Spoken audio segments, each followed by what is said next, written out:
하나님의 말씀 봅니다.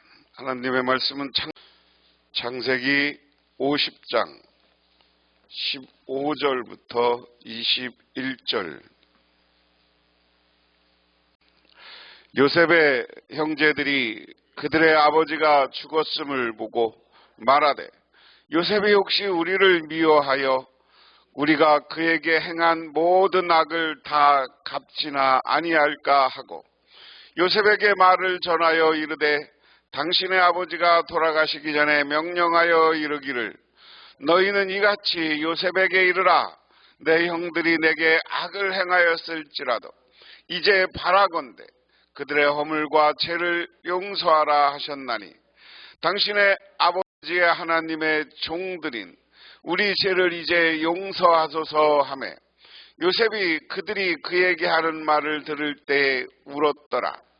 그의 형들이 또 친히 와서 요셉 앞에 엎드려 이르되, 우리는 당신의 종들이니이다.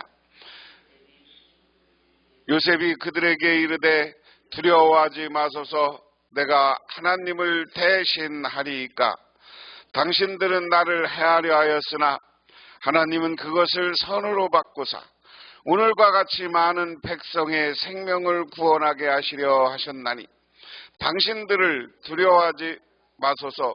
내가 당신들과 당신들의 자녀를 기르리라고 그들을 간곡한 말로 위로하였더라. 아멘. 오늘은 봉독한 말씀을 중심으로 해서 불안을 넘어 믿음을 갖자 제목으로 생각을 해보겠습니다. 영국의 국왕 중에 인격적으로나 용모로나 학식으로 볼 때 가장 저속하고 못났다고 생각하는 왕이 제임스 1세입니다. 그는 술주정뱅이였으며 많은 악에 탐닉하였고, 애교적인 유익을 위해 자녀들을 결혼시켰습니다. 뿐만 아니라 호색과 방탕으로 국고를 탕진한 왕입니다. 균형 잃은 머리, 군침 흐르는 혀, 활처럼 흰 탈이, 퉁방울 눈, 비열한 인간성, 현자티를 내는 의선 등 그는 왕으로서 존경할 만한 가치가 조금도 없는 사람이었습니다. 그런데 하나님은 그런 왕을 들어 쓰셨습니다. 그는 성경학자들을 소집하여서 어느 시대를 막론하고 가장 감동적인 영향을 주는 성경을 펴냈습니다. 그 성경이 바로 1611년에 간행된 흠정역 성경이며, 왕의 이름을 딴 제임스 왕역 킹 제임스 버전이라고 합니다. 하나님은 미련한 사람을 들어 지혜 있는 자를 부끄럽게 합니다.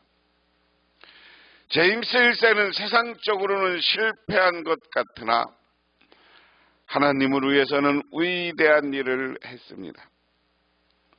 하나님을 바라보는 사람은 실패한 것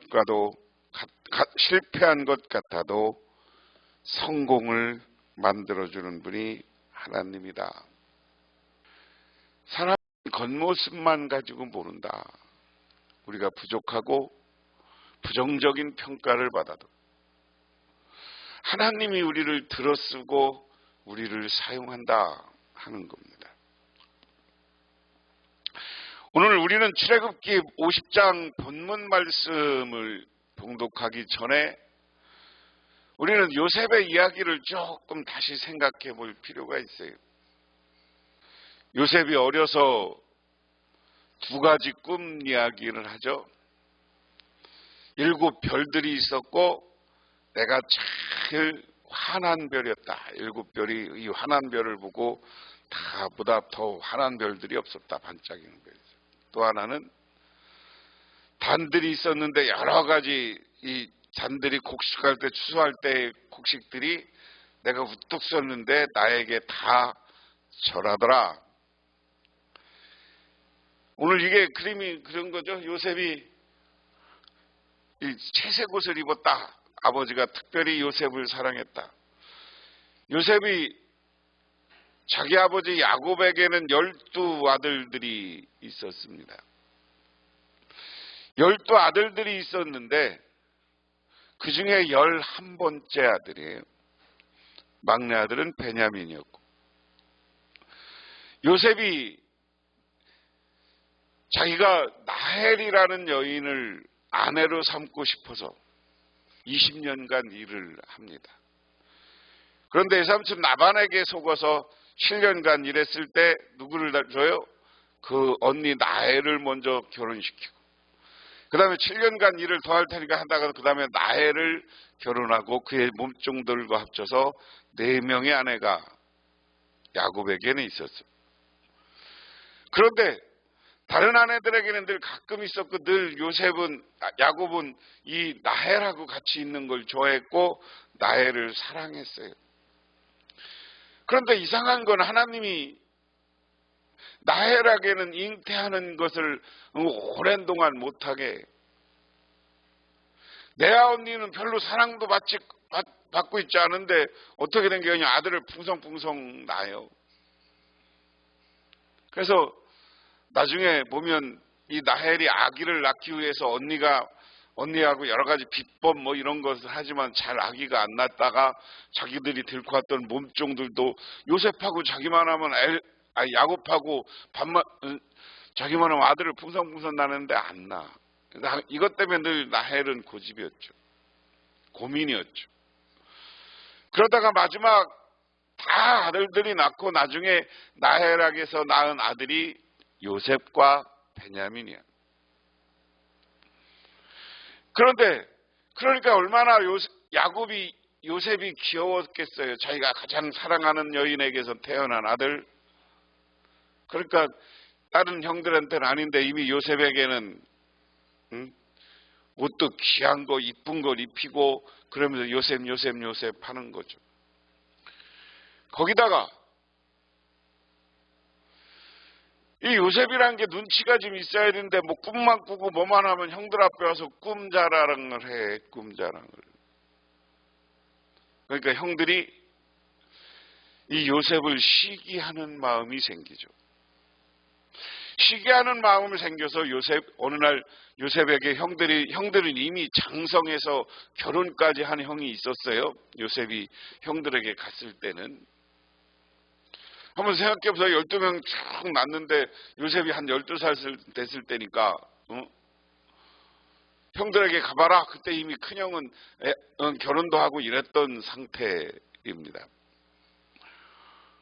그러니까 요셉이 오는 걸 보고 시기하고 질투했던 형들. 우리는 이것을 이제 다른 이야기로 하면 열등의식, 그리고 우리가 심리학에서 자존감이라는 표현을 써요. 우리가 세상을 살다 보면 자존감이 있어야 돼. 자존감이라는 건 뭐냐?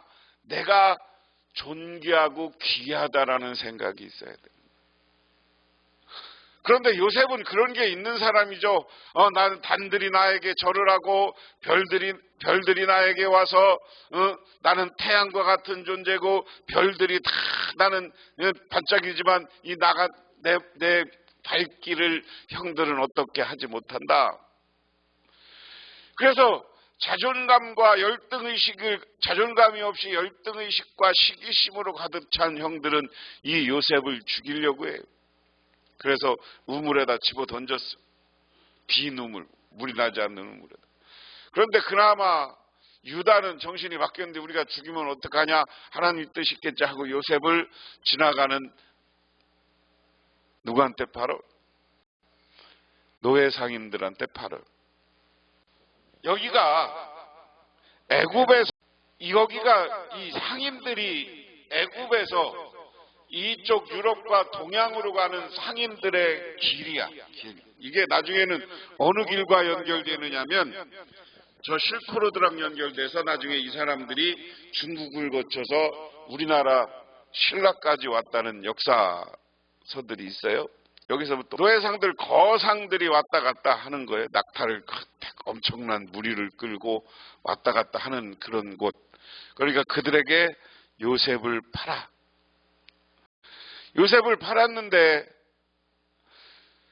요셉이 그곳에 가서 왕의 꿈을 잘 해석해서 애굽의 총리가 돼. 그것은 뭐냐? 7년 풍년과 7년의 흉년을 이야기합니다. 그리고 나서 형들이 애굽의 총리가 된, 이게 지금 아랍 이집트의 옷을 입은 사람이 이게 요셉이에요. 그리고 형들이 찾아와서 자기 아버지들 모셔다 놓고 그들이 어디서 살아요? 이 요셉과 함께 다 내려와서 애굽에서 살고 그들이 가뭄에서 양식 없던 것을 다 해결하게 되었다 하는 겁니다. 그리고 나서 오늘 본문 이야기입니다. 본문 이야기는 형들을 만나고 그 배경은 아버지랑 같이 살았는데 아버지 야곱이 죽어. 이게 야곱의 장래 행렬, 그렇게 이야기합니다. 장래 행렬. 그리고 나서 나오니까 불안했던 거예요. 불안했어. 야, 요셉이 이제 아버지도 죽었는데 우리를 다 어떻게 하면 어떻게냐. 그래서 불안을 가지고 있어. 그래서 불안이라는 건 요셉이 혹시 우리를 미워하여 그 이야기입니다. 오늘 15절부터 보면 요셉의 형제들은 아버지를 여의고 나서 요셉이 자기들을 미워하여 그들에게 당한 온갖 억울함을 앙갚음하면 어찌하나 하는 생각이 들어서 요셉에게 전가를 보냈다. 아버지께서 돌아가시기 전에 남기신 유언이 있습니다. 아우님에게 전하라고 하시면서 너희 형들이 너에게 몹쓸 일을 저질렀지만 이제 이 아버지는 내가 형들의 허물과 죄를 용서하여 주기를 바란다 하셨습니다. 그러나 아우님은 우리 아버지께서 섬기신 그 하나님의 종들인 우리가 지은 죄를 용서하여 주시기 바랍니다. 자, 여기까지 보면 불안한 거예요. 이제 아버지 장례를 치르고 왔어. 그런데 지금 요셉은 애굽의 총리야. 엄청난 권력을 가지고 있어. 그리고 자기들은 과거에 요셉을 죽이려고 했던 기억이 떠오르는 거예요. 야, 요셉이 지금까지는 아버지가 있으니까 우리랑 잘 살았는데 이제 아버지가 돌아가시고 아버지를 장례 치르고 돌아가 왔으니 요셉이 그 마음속에 앙갚음하려는 마음이 생기면 어떡하냐. 그러니까 요셉을 떠보려고 사람을 보내는 거예요. 여기서 요셉에게 전가를 보냈다는 것은 형제들 중에 누가 간 게 아니라 어떤 사람을 시켜서 요셉에게 구두로 보냈든지 편지를 보냈든지 해서 보낸 거예요. 보내면서 뭐라고 하느냐? 아버지 핑계를 대는 거예요. 아, 우리 아버지가 너한테 돌아가시기 전에 우리 형제들한테 이런 예언을 했어. 형제들하고 요셉은 좀 떨어져서 살았어. 그러니까 자기들이 아버지 주변에 있었거든요.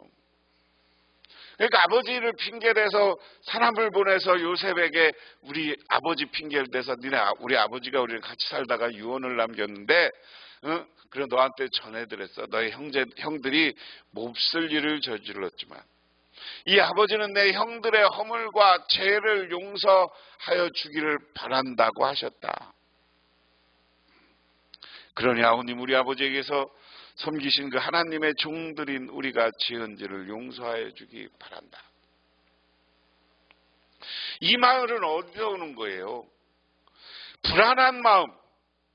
혹시 요셉이 우리를 어떻게 하면 어떻게 하나, 복수하면 어떡하나. 근데 이런 마음은 어디서 와요? 우리의 마음의 불안, 우리 살면서 불안은 어디서 와요? 첫 번째는 아까 얘기한 것은 자존감이 없는 사람들, 열등의식이 있는 사람들이 이런 생각을 하는 거예요. 자기들 관점에서 요셉을 생각하는 거예요. 왜? 자기들은 요셉이 과거에 꿈 얘기했을 때 열등의식을 갖고 열등감을 갖고 요셉을 시기했거든. 그런데 그 생각을 여전히 그 형제들은 가지고 있는 거야. 응? 야, 그러니까 불안해. 요셉의 권력, 요셉의 지금 힘을 가지고 있는 것, 이것 자체가 자기들에게는 이 열등의식을 계속 갖게 하는 거예요. 그래서 요셉이 우리를 죽이면 어떡하나, 해코지 하면 어떡하나, 이런 불안한 마음이 오는 거예요. 여러분들도 오늘 이 시대를 살아가면서도 마찬가지입니다. 열등의식, 누가 비교해서 내가 시기심, 열등의식 이런 걸 가지면 불안해. 제로 사촌이 땅이 사면 배 아프다고, 남이 잘 되고 형제들이 가까운 사람이 잘 되면 배 아픈 거야. 이런 시기심과 낮은 자존감을 가지고 있을 때 우리는 삶이 불안한 거야. 비교의식, 시기심, 질투 이런 것이 우리를 불안하게 만들어. 하지만 요셉은 이 말을 전해 듣고 울었다. 요셉은 차원이 달라. 왜? 과거에 형제들을 만났을 때 이미 형제들과 다 화해했고 과거는 용서한 겨. 이것은 뭐요? 열등의식과 자존감이 없이 자존감이 높은 사람이 갖는, 자기 자긍심이 있는 사람들이 갖고 있는 여유 있는 태도예요.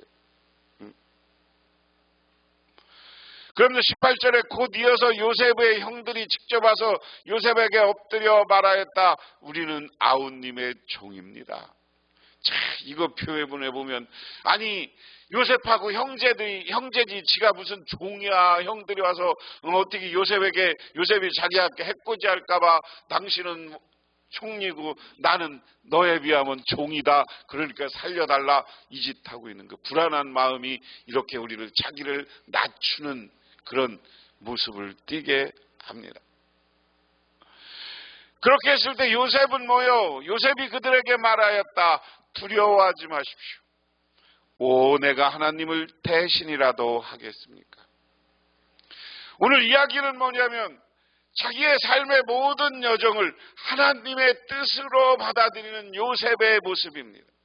우리는 세상을 살면서 여러 가지 어려움이 있고 뭐가 있어도 하나님이 나의 인생을 이끌어간다는 믿음과 확신을 가지시기를 주님의 이름으로 축원합니다. 내가 살아간 것, 내가 지금 이렇게 된 것, 내가 하나님을 대신할 수 없어. 요셉은 뭐냐? 내가 팔려온 것도, 그리고 보디발의 집에 들어간 것도, 거기서 그 아내의 유혹에 넘어가지 않고 음해를 받아서 감옥에 간 것도, 그리고 거기서 꿈을 해석한 것도, 그리고 그 관원들이 자기를 추천해서 바로 에집트의 왕 앞에 서서 그 꿈을 해석한 것도, 그리고 이 모든 것이 하나님이 하신 일이다. 여러분, 우리의 삶은 하나님이 나를 붙잡아 주시고 하나님이 나를 인도하고 하나님이 이끌어갔다는 믿음과 확신을 가지시기를 주님의 이름으로 축원합니다. 우리는 그런 믿음이 있어야 돼요. 내가 사는 게 아니야. 오늘도 하나님이 나를 이끌어 주시는 거예요. 성령이 오셔서 나를 붙잡아 주시는 거예요. 보이지는 않지만 하나님의 천사가 나와 함께 한다는 확신을 가지시기를 바랍니다. 이렇게 될 때 자존감이 있는 거예요. 어디 가서 사람들에게 여유가 있는 거예요. 여유가. 그러면서 이렇게 이야기합니다. 형님들은 나를 해치려고 하셨지만 하나님은 오히려 그것을 선하게 바꾸셔서 오늘과 같이 수많은 사람의 생명을 구원하셨습니다. 그러니 형님들은 두려워하지 마십시오. 내가 형님들을 모시고 형님들의 자식을 돌보겠습니다. 이렇게 요셉은 그들을 간곡한 말로 위로하였다. 이 말을 다시 바꾸면 축복하는 거야. 여기 보세요. 형님들은 나를 해치려고 하셨지만 하나님은 이 악한 것, 나쁜 것을 바꾸어서 선한 일을 하게 했습니다. 이 선한 일은 뭐예요? 수없이 많은 사람들의 생명을 살렸어. 그건 뭐예요? 7년간 풍년이 들었을 때 곡식을 잘 저장해놨다가 7년간 흉년이 들었을 때 다시 그것을 내어서 이 애굽 이집트의 엄청난 인구를 먹여 살렸어요. 그뿐만 아니에요. 그 주변에 자기 형제들을 먹여 살렸어요. 그리고 많은 떠내기 사람들이 왔을 때 그들을 다 먹여 살렸어요. 다시 말해서 내가 이렇게 형님들을 이 시기심과 질투심 때문에 악한 모습 때문에 여기까지 오게 된 것, 하나님이 반대로 얘기하면 형님들을 살리려고, 아버지를 살리려고, 어머니를 살리려고, 우리 가족을 살리려고 한 하나님의 역사고 능력입니다. 믿으십니까? 그래서 악을 바꿔서 선한 일, 생명을 살리는 일을 하시는 분이 하나님이다. 그뿐만 아니라 형님들 두려워하지 마십시오. 내가 형님들을 모시고 형님들의 자식을 돌보겠습니다. 자, 여기 보면 요셉이, 여러분 세대로 보면 형들은 이미 결혼하고 큰형은 나이가 많아요. 요셉은 이제 나이도 형들보다 어리고 이미 형들이 결혼했을 때 자기 조카들하고 같은 세대를 이루어서 사는 거야. 요셉도 그런 거예요. 자기 조카들하고 비슷한 나이도 사는 거예요. 그러니까 요셉이 같이 살 세대는 이미 형은 나이 먹어서 먼저 형들은 돌아가실 수도 있고, 그 조카들도 요셉의 조카들하고 비슷한 세대를 위해서 요셉이 같이 살 거야. 그러니까 형님들도 모시지만 형님들의 아들, 딸들도 내가 돌보겠습니다. 이거보다 애굽의 총리였던 요셉이 자기 자식들까지 돌보겠다는 것은 하나님이 주는, 자기들을 지켜주는 것과 더불어 자기 자녀들과 후손들에 대한 축복의 약속인 줄 믿으시기 바랍니다. 그래서 우리는 오늘도 세상을 살면서 우리가 요셉의 형제들처럼 불안과 자존감이 낮은 행동이 아니라, 하나님은 악을 바꾸어서 선한 모습으로, 선으로 바꾸고 새로운 축복으로 우리를 이끌어 주신다 하는 믿음을 가지시기를 주님의 이름으로 축원합니다. 어떤 사람이 여행을 하다가 값진 보석을 샀습니다. 그런데 이 거액의 보석을 샀는데 자기 나라에 와서 가만히 보니까 보석이 조금 흠이 갔어. 흠이 가서 보니까 이것을 감정하는 사람들에게 이 보석상에 가서 보니까 이게 가치가 떨어진다고 그래요. 그래서 이게 얼마 주고 샀는데 하면서 그냥 불안해하고 발을 동동 구리고 있으니까 그 보석상 주인이 이야기합니다. 이것을 나한테 몇 달만 맡겨보라고. 그러면 내가 이것을 새롭게 만들어 주겠다고. 그래서 맡기고 몇 달 있다 가니까 그 보석상이 거기다가 기가 막힌 장미 그림을, 그 망가진 데 주변으로 해서 장미의 그림을 그렸어요. 그리고 보니까 이 보석의 가치가 그냥 처음 샀을 때마다 수십 배로 올라가더라. 우리가 때로는 인생은 흠이 있고 우리는 부족한 사람들입니다. 그런데 우리가 부족함을 볼 때마다 우리는 불안한 자리에 서지 말고 하나님이 나와 함께 알고 하나님의 뜻이 있다는 믿음과 확신을 가지시기를 바랍니다. 그렇게 살 때 우리 하나님은 우리를 붙잡아 주시고 우리를 가치 있는 인생으로, 귀한 삶으로, 우리 자녀들과 여러분들을 축복된 인생으로 바꾸어 주실 줄 믿으시기 바랍니다. 기도하겠습니다. 하나님 아버지 고맙습니다. 이 시간 하나님의 은혜와 은총을 기억합니다. 우리는 세상의 환경을 보면서 늘 불안하고 시기와 질투심을 가지고 낮은 자존감을 가지고 삽니다. 하지만 우리의 인생의 모든 것은 하나님이 우리를 이끌어 가신다는 믿음과 확신을 갖게 하여 주시옵소서. 그래서 우리의 삶이 하나님이 이끌어 주시고 하나님이 지켜주는 축복된 인생이 되어지게 하옵소서. 그러므로 우리는 불안을 뛰어넘어 하나님이 나와 함께한다는 믿음을 갖고 살아가게 하옵소서. 예수님 이름 받들어 기도드리옵나이다. 아멘.